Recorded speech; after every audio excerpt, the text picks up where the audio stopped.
I'm here at ASI New York with Daymond John, the founder of FUBU, and one of the judges on Shark Tank. Daymond just gave a great keynote session here this morning. Thanks for joining us. Thank you. Thanks for having me. Now, you talked a lot about the importance of setting goals and when you're an entrepreneur, how important that is. Can you expand on that a little bit?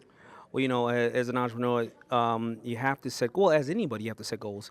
And sometimes people think that setting a goal is too grand and they set themselves up for failure. But you have to set goals, number one, and you have to have incremental steps to enjoy the goals. It's almost like a marathon runner. They don't look at 23 or 26 miles. They set a goal to get to that next tree, that next car, that next bridge. But if you don't set the positive goals, what happens is you can potentially convince yourself of the negative things, the things that you can't make. Because we often hear everybody around us say, you can't do that, it hasn't been done, you're going to look crazy, right? So it all depends on what you're going to fill yourself with. Right.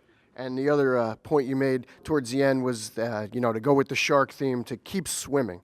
That obviously means never give up. This must be an important part of what your story is. Well, adding the fact of a goal and to keep swimming are together, because we've often met people who they're in one business this year, they're doing a magazine this year, the next year they're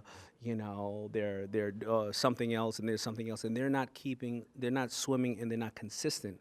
And what happens is a true entrepreneur is going to take affordable next steps, right? They're not going to bet the whole farm on everything, and when they hit these mile markers, it'll start making them more powerful. You know, Robert always says every overnight success takes 15 years, and that's just the reality of it. So anybody successful in this business has gotten knocked down more than they've succeeded, but they kept swimming. There you go. So keep the eye on the prize, right? That's it. All right, Daymond John, thanks very much for joining us, and thanks for your keynote this morning. Thank you. Thanks for having me. From ASI New York, this is Andy Cohen.